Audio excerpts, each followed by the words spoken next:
Hi, this is Adam Eliyahu Berkowitz from Israel 365 News, coming at you live from the Golan. I have someone here who's going to make order out of craziness. I have a dear friend, Jonathan Feldstein. He's a huge inspiration to me. He's a guy who does everything. He knows everything there is about connecting Jews and Christians, about nonprofit. And here he is today to make order out of the craziness that is the upcoming Israeli election. That's going to be, I believe, next Tuesday. We're supposed to head out to vote again. Again for the fourth time in 2 years, which is kind of hard to believe. And guess where I'm going to be on election day? Where are you going to be? I'm going to be working in a poll. Get this. Everybody ready for this? Not just any poll. I'm going to be working in a polling station for corona patients.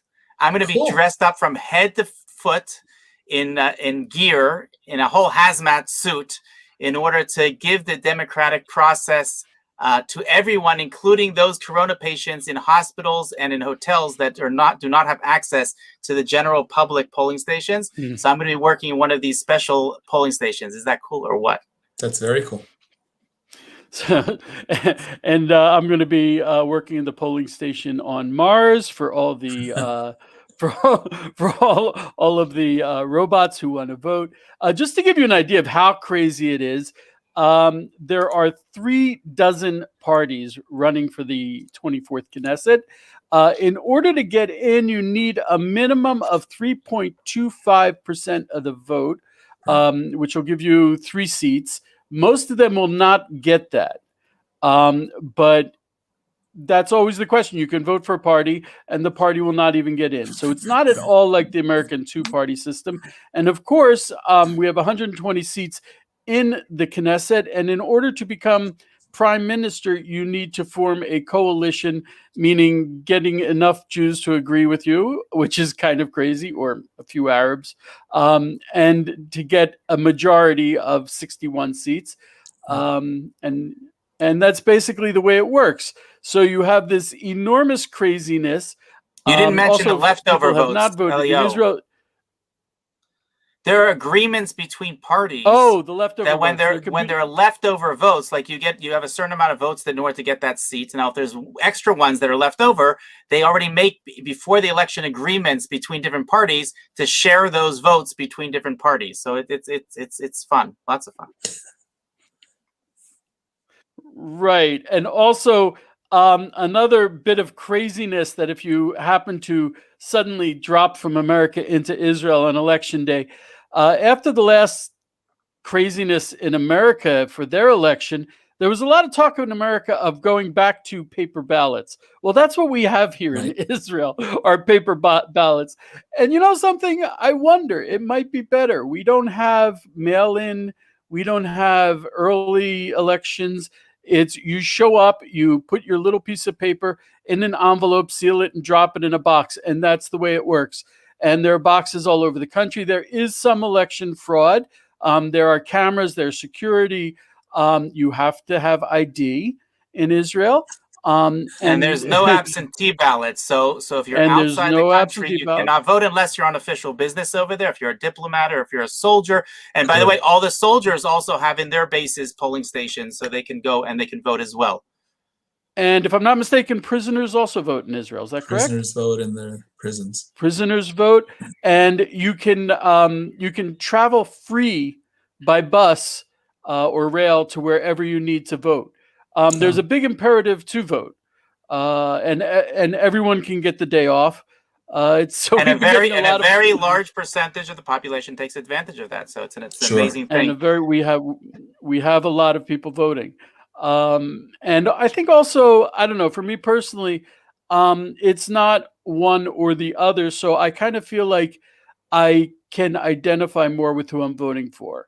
But that's a personal thing. So it gives me a lot more reason to vote. Jonathan wrote up something about the upcoming election. He said that there are going to be a lot of factors. Now, there's a lot of parties, so I don't want to go into them until they come up. Basically, the reason why we're going to election again is if the coalition falls apart, if someone says we're leaving the coalition and they leave the coalition with less than a majority, less than 61 seats, then you have to go to elections again. And this time the government fell apart. There was a unity government formed by two opposing parties, Benjamin Netanyahu and Benny Gantz, and they failed to agree about the budget, so they fell apart. So one of the things that Jonathan, you said that was interesting characteristic of this election is you were talking about a challenge from the right wing. Sure. Well, that's something I'm not sure you could have in America, where Netanyahu, his big challenge does not come from the opposition, because the left wing, which dominated Israeli politics for 40 years until Menachem Begin became prime minister, Right. They were there. And now all of a sudden they are literally the parties that were the major parties for the first 40 years of Israel are gone. Meretz is, I think maybe they'll get 3 seats, maybe. The Labor Party is gone. All these left-wing parties are no longer. And Netanyahu's biggest challenge actually comes from the right, which is funny because most people think Netanyahu is a hardcore right-wing hawkish guy. And whenever I hear that, I kind of smirk. So, Jonathan, could you tell me a little bit about this challenge from the right? It's a fascinating aspect of this election. Before he answered that question, Jonathan, explain to our listeners what the right is, because right means something very different in Israel than it does in the United States and other places in the world. Excellent point. Well, so I'm glad you mentioned that, because the first thing is we can discuss this. The parties that tend to go into a right-wing government are frequently the ultra-Orthodox parties, which I personally don't think are right-wing at all. They're religiously conservative, but for all of the history of the state, the ultra-Orthodox parties have swayed back and forth and joined coalitions on the right and on the left. So I don't consider that, and it's a great point that you made, Josh, because typically religious parties or religious orientation, from an American perspective, one thinks of evangelical Christians and the right wing Republican Party. That's not the case here. Here, there are many different reasons for it. We do have people who are right of center politically. That typically means conservative social and economic views. I think that probably there are gray areas in there. And certainly it defines who we are vis-a-vis our neighbors. I think one of the reasons that the left has all but imploded for the last generation is the fact that in concert with the last generation, we've seen the failure of Oslo.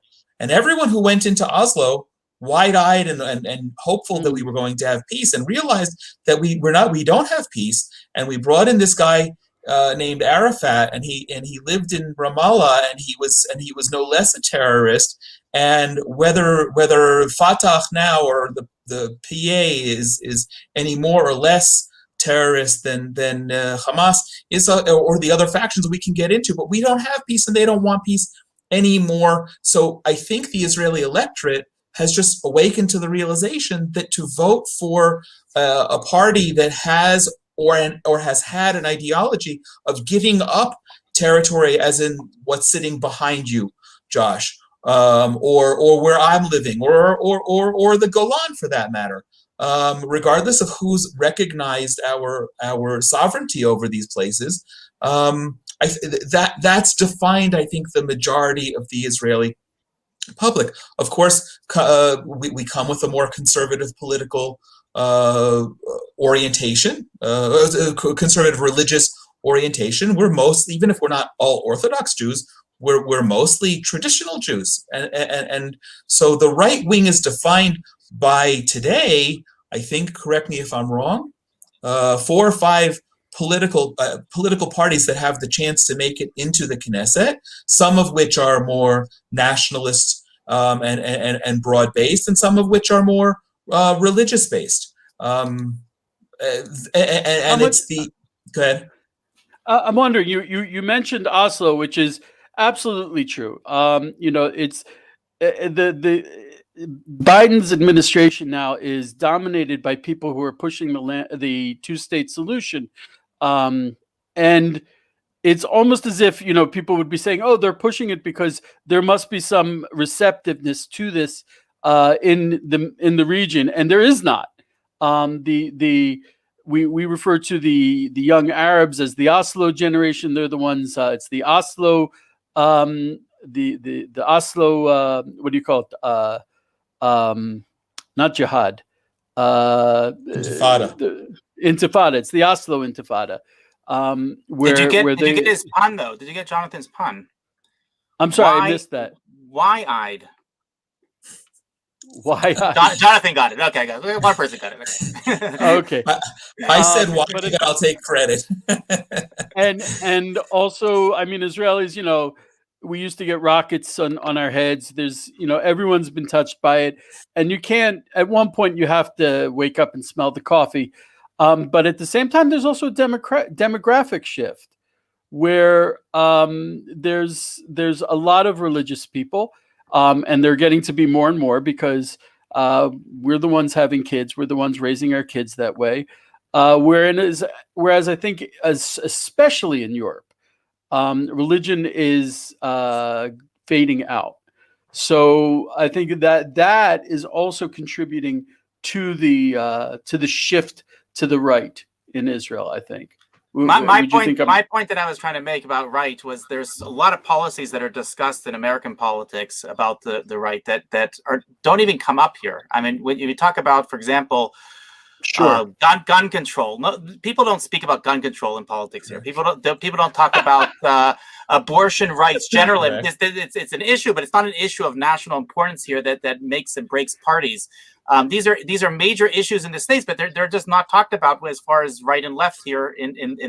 Here, right and left is defined, I think, by what your position is on the Israeli-Palestinian process, and that's it. I mean, there are all sorts of other things. Do you think so? Smaller. I think that is the main issue that is discussed, and what defines whether a person is right wing or left wing. For example, you can have an Avigdor Lieberman. Let's put him up over here. We can have an Avigdor Lieberman who clearly is at least he claims to be anti-religious. Let's put it that way. Even though he has religious kids, and he himself is somewhat right wing when it comes to the Palestinian process. I mean, he has a little bit of a crazy idea of how to create this process, but he has this whole transfer of different territories.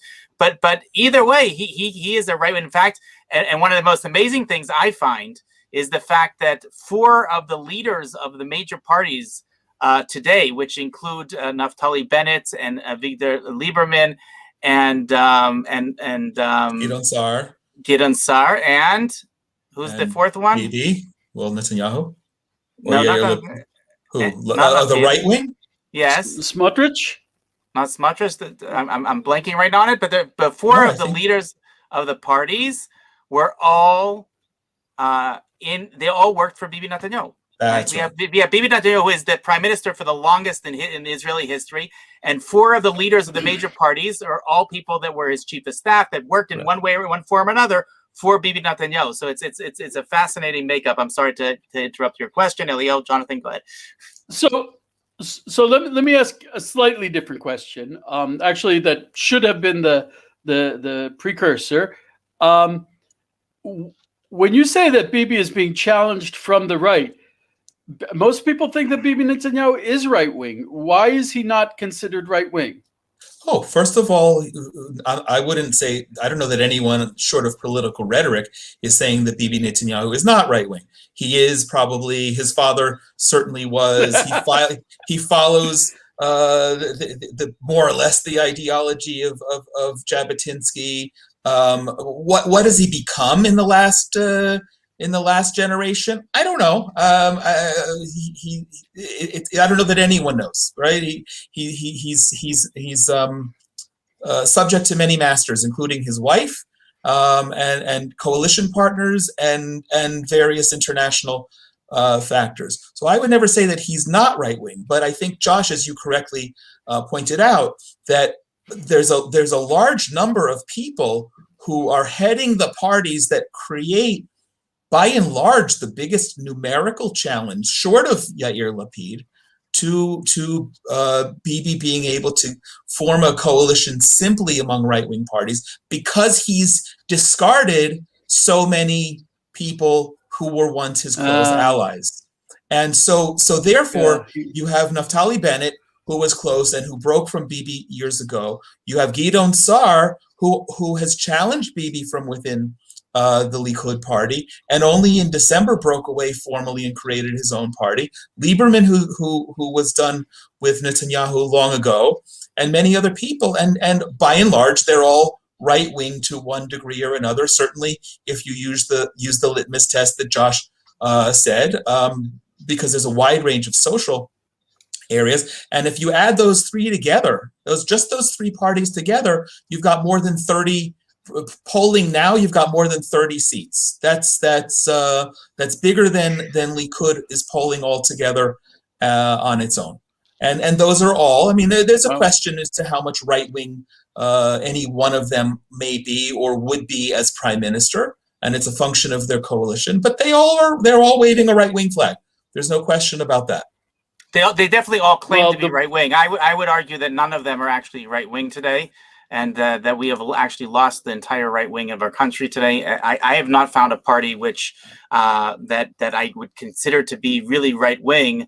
I mean, when I speaking about right wing, I'm speaking about completely idealistic and not willing to compromise these ideals for anything. And that there were people like that in the past. I was fortunate enough to work for some of them. I worked formerly in the Knesset for Minister Rehman Ze'evi, known as Gandhi, Hashem Yikom Damo, and there were others that were definitely idealistic, and they were people that were not willing to budge. There are other people that claim to be right-wing hawks, including we see the another break off of the Likud party, which is the Sharon Kadima party. Correct. And we see that he was known as a right-wing hawk, although his origins were definitely not right-wing. He came back from a kibbutz origin.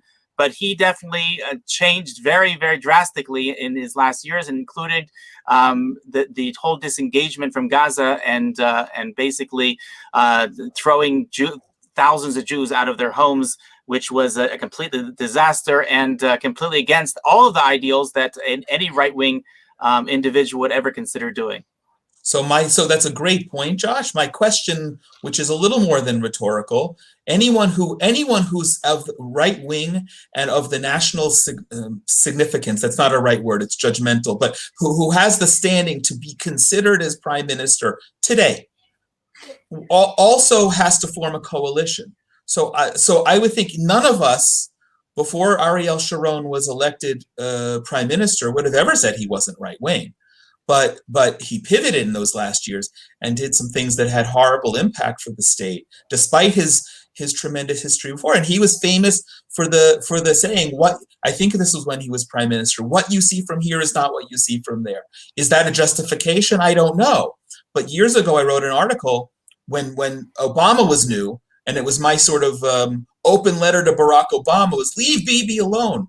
Because unlike you're president for 4 years. No one's going to challenge your presidency, and you don't have to worry about people stabbing you in the back from everywhere. But Bibi has to keep his coalition together and people within his party together. And for the foreseeable future, any prime minister that we have will have that same consequence. I'd love it if we had one party that got 63 votes and could just form a coalition and govern according to a platform that we all understood was clear, and not have to worry about what coalition agreements that conflict. Well, just to clarify that this is something that most of our listeners, again, probably are not familiar with, and I think this is one of the big flaws that we have.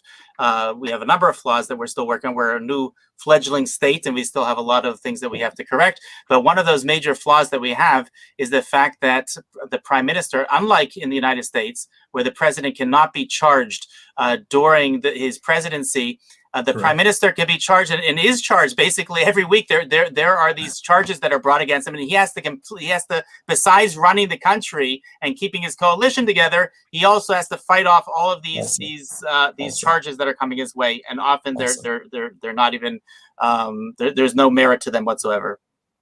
Correct. Good point. Yeah, I'm wondering, now you got me thinking, that one of the reasons that, that's always, that's my way of saying, hold my beer. I'm about to do something really interesting. I'm wondering if maybe, I mean, Bibi plays an amazing waiting game, but maybe what happened under Trump was really that generated the challenge from the right against Bibi. Why?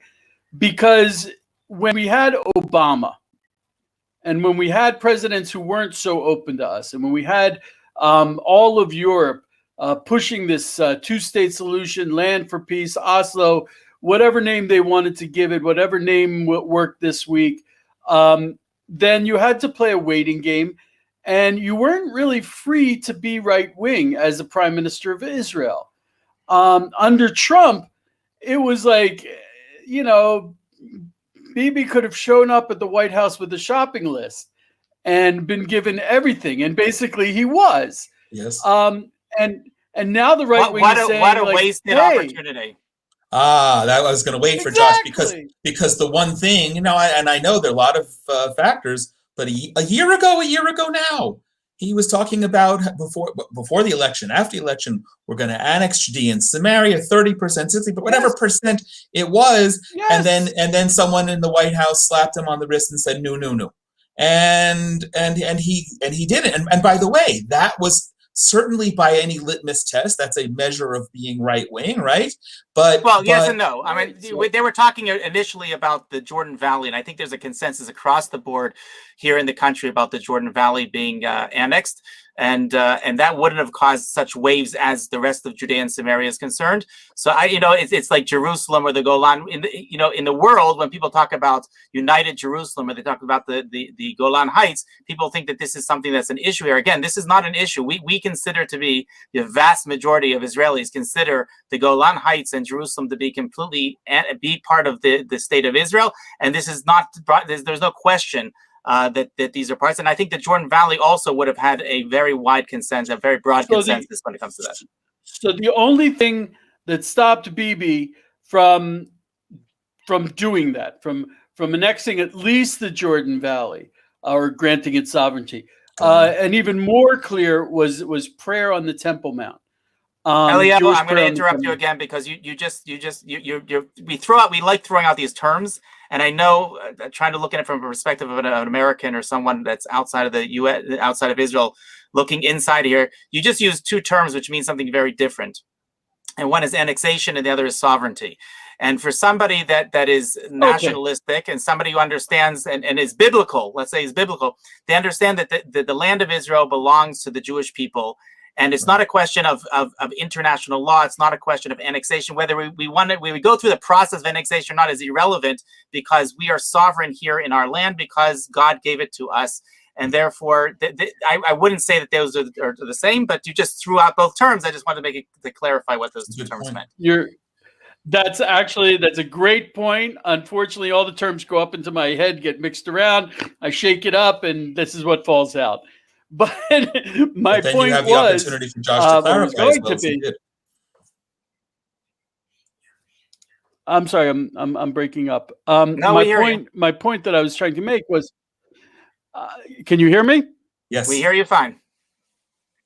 Okay, my point was going to be that the challenge from the right to Netanyahu in this election, I think, might have been caused by the fact that the right wing is, we could always say, oh, Bibi, if you had a receptive American government, a receptive European government that would allow it, then, oh, yeah, we understand that you would really want to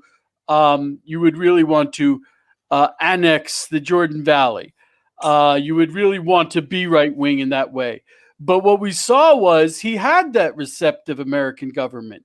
And the Europeans were on some level willing to step back a wee bit and he still wouldn't do it. That when really he showed his true colors, that when he had the opportunity, he wasn't really right wing. He wasn't on the same page as us. And I think that's why he's now the challenge from the right wing is really getting much more support than it would have before, because he showed his hand. His hand was that he's not as right wing as people would like. Well, So I think that's where we're holding now. Why he's getting. There's an element of what you're saying that's true, of course, and the fact that there's a limit to how many times somebody can campaign on something and not do it.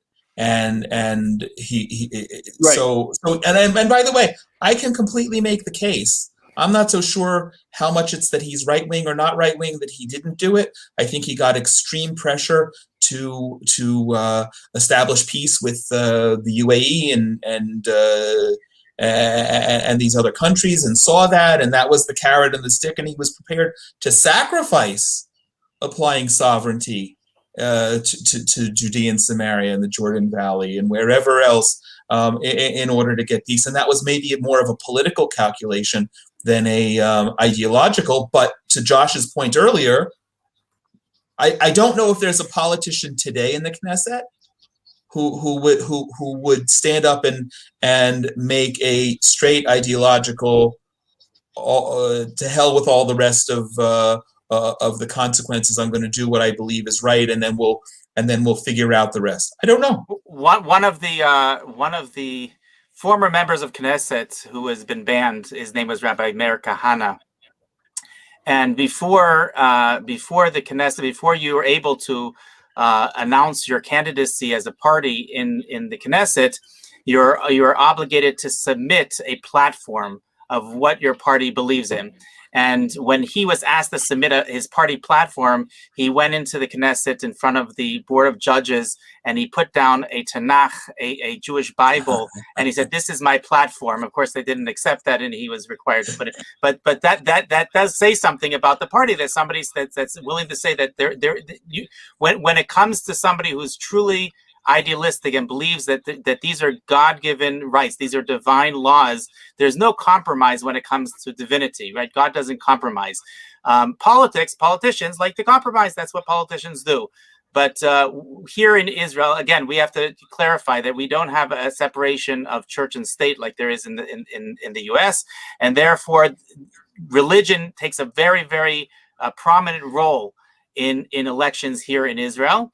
And when you're talking about things like Jewish law, so these are not things that easily can be compromised by somebody who's truly religious and truly idealistic. Well said. Even though, who was it? One of you said that the religious is right wing. That's also not such a simple the statement. opposite. No. The opposite. Right. So they're not necessarily. They may be. But that the religious parties are, I would never identify an ultra-Orthodox party as right wing.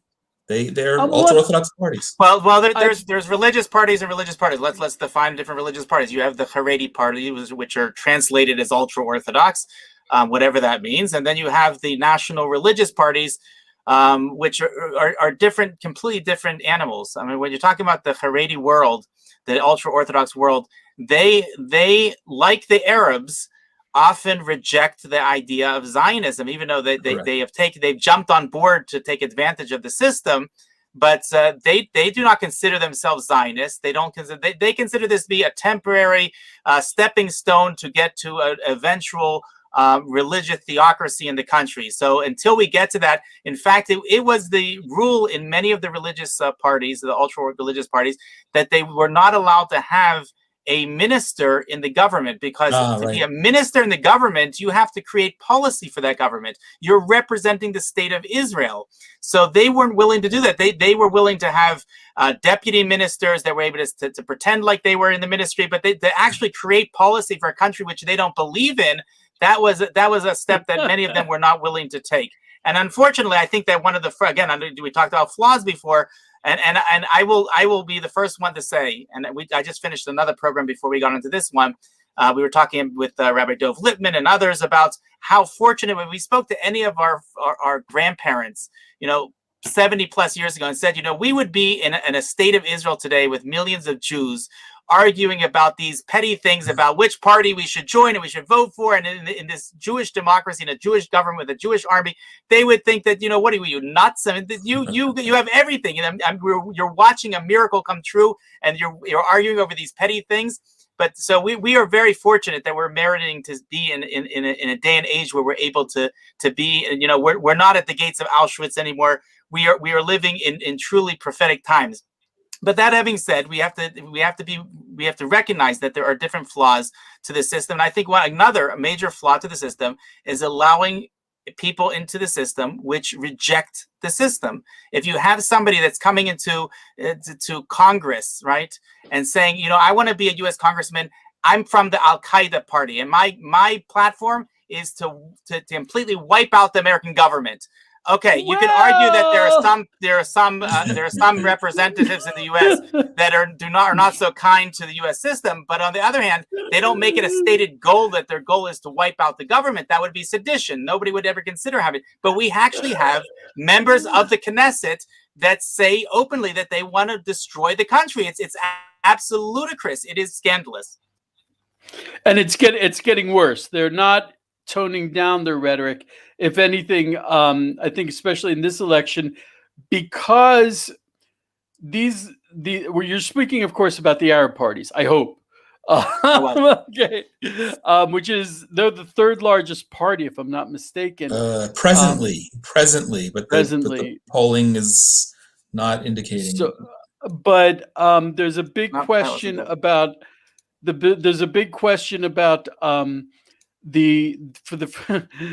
Mahmoud Abbas is what, like the 17th year of a 4-year term, something like that. Yeah. They don't have elections, and the reason they don't have elections is Oslo set up the Palestinian Authority as an actual independent government, or at least was set it up in stages. So the Palestinians who do not live inside the 67 borders, I personally have problems with that, but I'm not going to go into it in depth. The Arabs who live inside these borders and are Israeli citizens, oh, please don't ruin my day. They are supposed to, they're citizens of the Palestinian Authority, should be voting in their elections. And now, one of the main advisors to Yasser Arafat, Ahmed Tibi, Dr. Ahmed Tibi, is a member of our Knesset. It is crazy. It is absolutely nuts that we are accepting people that their stated goal was that they vowed to wipe Israel off the map, and we're allowing them to represent the Israeli government as members of our Knesset. But by the way, so to digress, if you will, from the right to, as long as we're speaking about the Arabs, that what's unique this time is you had a split of the joint list, whereas they were the third largest party in the current Knesset, and now you've got the joint list running as 3 parties, and Ram, which is a Islamic party, running on its own. And I don't know much about Mansour Abbas, who's the head of this Islamist Arab party, but I read somewhere that based on how the numbers fall out between the Jewish parties or the national parties, that he might become the kingmaker, because if he brings four votes, and whether he backs a government from outside or seeks to be a minister or deputy minister or something else, we're going to have I think we've already crossed the red line, that Israelis are speaking about that, but there's a possibility that you have active Arab support to create what might be a largely right-wing government will be extraordinary. I'm not saying if it's good or bad. I just think it's fascinating that this year the vote could hinge on one man who splintered off and created his own Arab party and could get 4 or 5 votes. I don't think that's ever happened, that people on the right have sat with the Arab parties before. Arab parties have never sat in the government formally. Never, ever. Even with the left wing? No. Nope. I know they usually form if there's a code. Really, I didn't know that. There were Arab members of any number of parties, including Likud, Druze and Arab. Sure. But we've had I think there was one recent Drew's Minister of Communications, Ayub Kara, I think. Ayub Kara. Right, but there's never been an Arab party that's part of the coalition. One of the most interesting things that just happened last week was in the Meretz party. There is a member of the Meretz party who is an Arab, and he came out against the LGBT community because he comes from a very conservative background. And which the Meretz party on one hand is pro-Arab and they're also pro-LGBT. So they were really conflicted as to how to react to this. and I think they may have lost a lot of votes, thank God, because of this this statement. So Americans have got to listen to this, because you're going to be facing that soon, because of course in America the left wing is like very pro, the Democrats are very pro Muslim, very pro Arab. But when you get right down to it, the values are vastly different. They have short-term goals in common, as some people have noted, which is power, which is dismantling the Judeo-Christian right wing. But at the same time, they're at odds when it comes to the long-term goals. Wow. So if that happened in Israel, that's going to get to America. That's pretty clear. Yeah. So we're getting this challenge to Bibi from the right. The left wing is pretty much falling apart. If they haven't fallen apart already. So could you tell us, like, who exactly is the challenge from the right? We hear a lot about Gideon Sa'ar. Who is he? So Gideon Sa'ar is a former longtime member of Knesset from the Likud party, former both member of Knesset and Likud party. He resigned from Knesset when he resigned from the Likud party last year. I don't remember the precise years, but I think Josh mentioned before how he's one of the ones who was a very close ally and confidant of Bibi Netanyahu.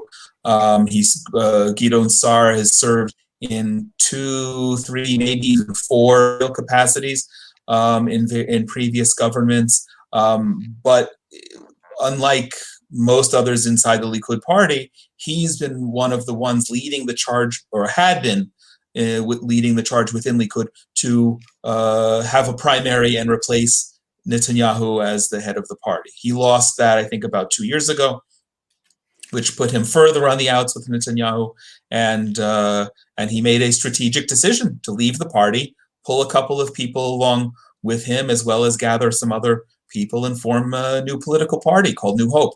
Can he be trusted to support Judea and Samaria? On paper, he says he is, and everything I've read about him, never met the guy, but everything that people say that he's more to the right than Bibi. But I see, to me, it doesn't matter what the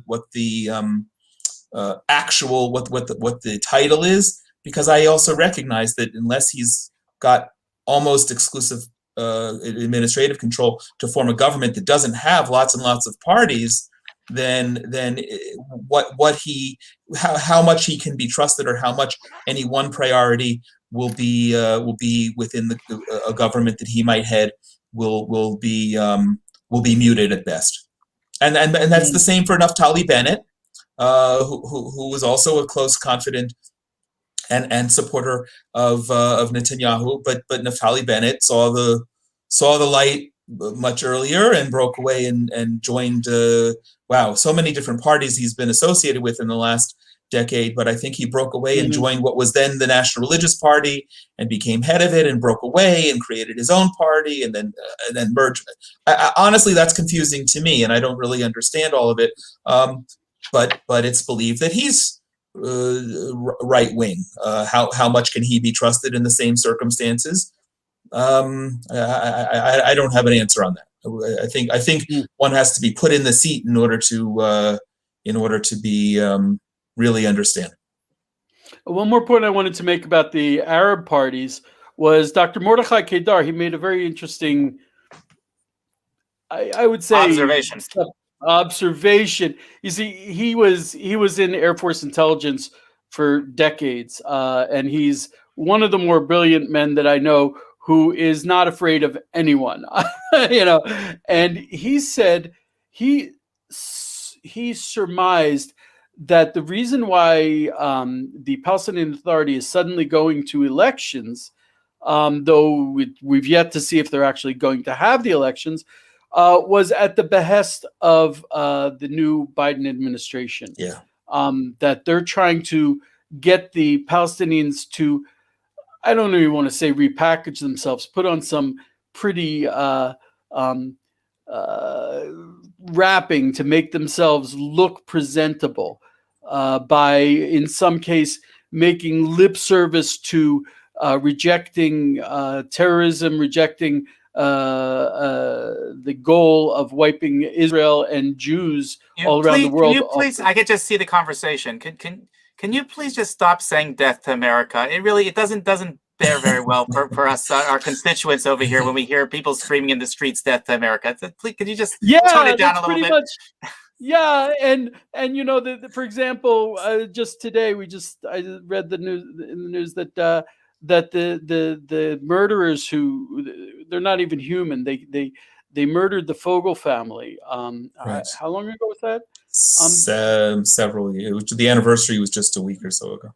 They went into a house on Leil Shabbos, on Shabbos night, and literally stabbed to death. 10 years. 10 years. 10 years.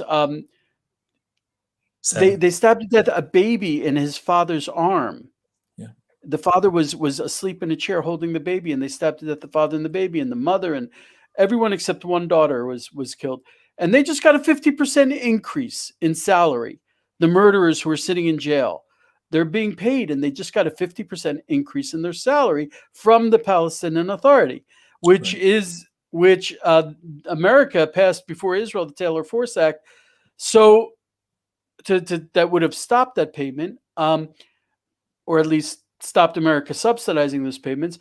And so there was this, I think, an under the counter request from the Biden administration for them to repackage themselves, or at least make lip service to make it look like they were repackaging themselves, so that they would be more palatable, so that the Biden administration could justify reviving the whole two-state solution lie.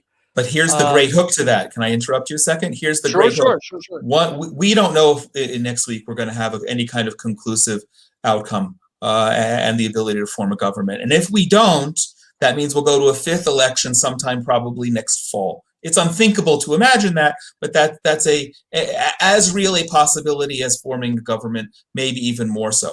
What's fascinating is, if there are, in fact, elections in the Palestinian Authority in May for their parliament, and in the summer, I think, for their president, and I'm not sure why they separate those, the outcome of that election, which may be democratic in the sense of one person, one vote, but certainly isn't going to be favorable to the Biden administration's wanting to pasteurize or put whitewash over what's by and large a terror group, is going to impact our next election and have an opposite effect.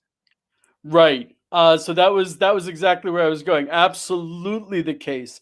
Also, keep in mind that the reason why Hamas is ruling in Gaza is they were democratically elected. Yep.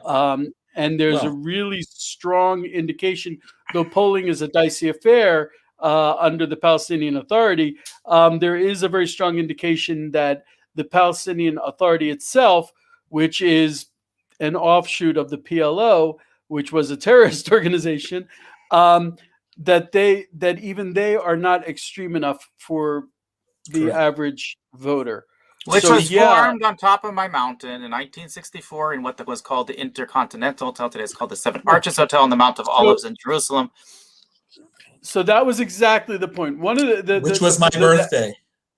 That was exactly my point. And yeah, I'm glad you agree that I'm not totally off base here.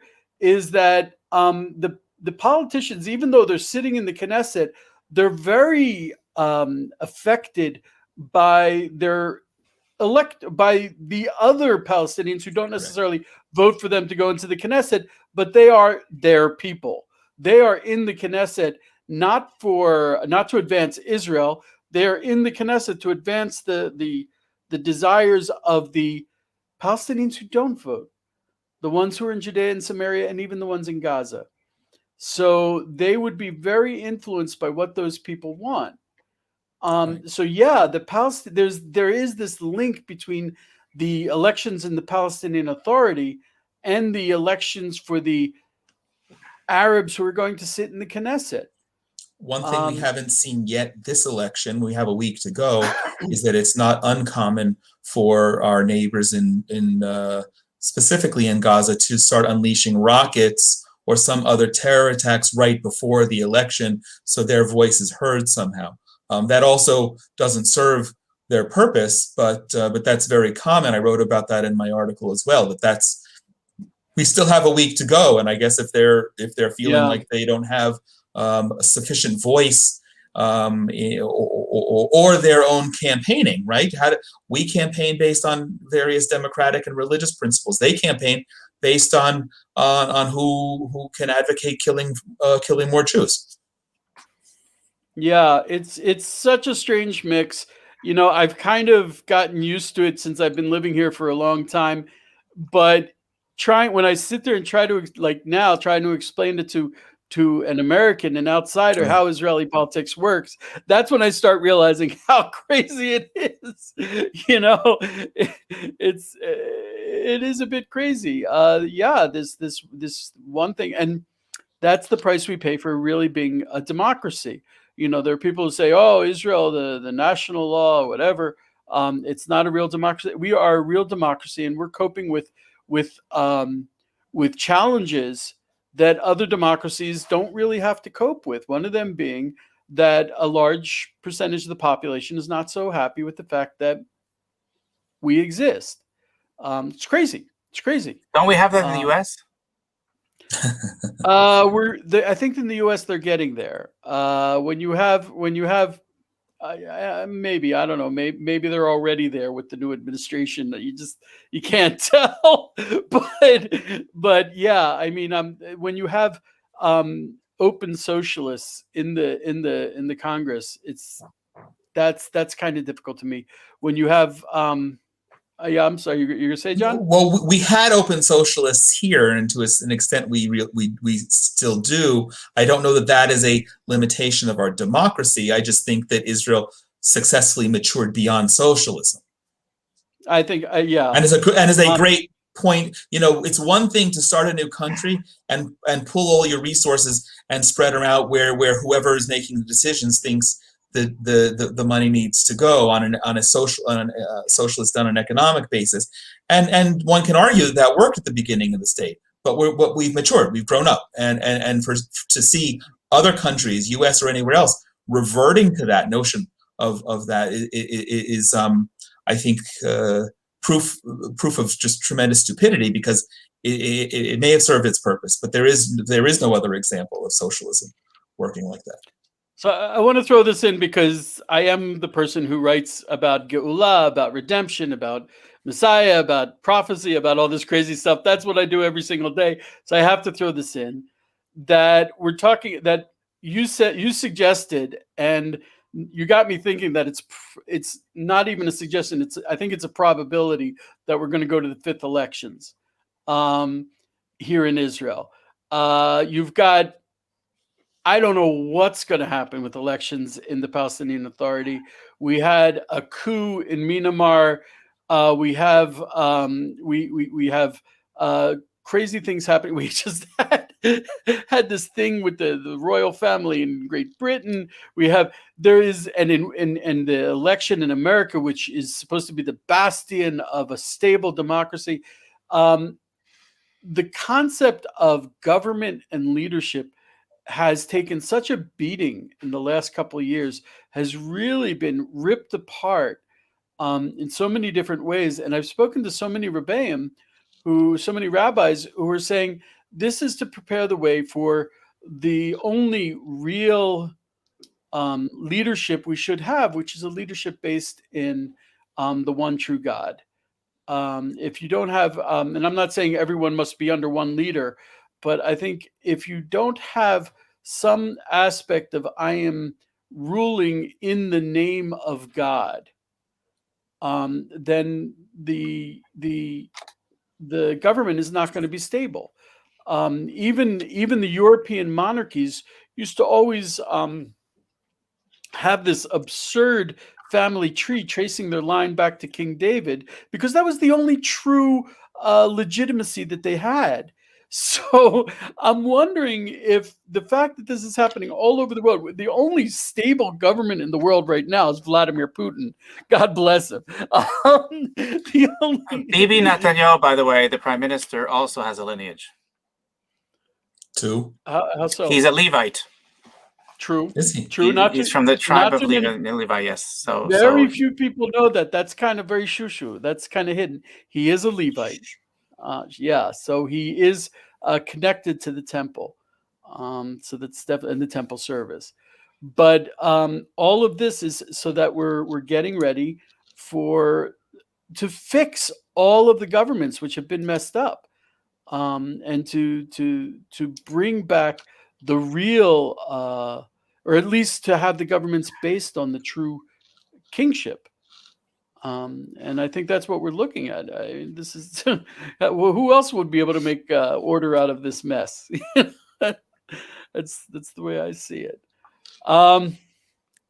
I'm sorry, Josh, you wanted to add something? No, I wanted to say that Jonathan has an organization that can be seen online at genesis123.co, and it's something that everybody should go and check out. And we look forward to having more coverage of this election as it gets closer to the actual date. And are we going to have live coverage? I hope so. On that I was just going to ask. We did that, I think, for one of the elections. There have been a few. I don't know if it was the American election, the Israeli election. No, you did it for this one. You did it for one of the Israeli ones. Yeah. Okay, so hopefully we'll do that again. Since we do get a day off in theory, if there's enough interest, if there's something specifically you'd like to see or someone you'd like to hear, please make a comment. We'll be happy to accommodate. And insofar as Jonathan, you got to keep an eye on this guy. We had a saying uptown: "Don't watch me, watch my moves." Jonathan is one of the busiest people I know in amazing projects that are bringing Geula. And in addition to that, every time I turn around, I see a blog of his somewhere else writing. He writes, God bless him, a lot, very well, very informative. If I can find the link to the reason why we're getting together with Jonathan now is he wrote, I think, a beautiful explanation of this election that lays it out accurately and clearly for people who aren't familiar with the Israeli electoral system. The problem is if you familiar with the Israeli electoral system, then you're probably deeply confused, because it is a confusing thing. So I think that's where we're going to end it here today. We should have Jonathan back for the live coverage on Election Day. We should, and if we do the live coverage, I would definitely like to have my friend Jonathan back. I'd like to have my friend Josh back. He keeps me in line. Who are you calling a friend? Okay. Did I forget to pay you this month? Okay.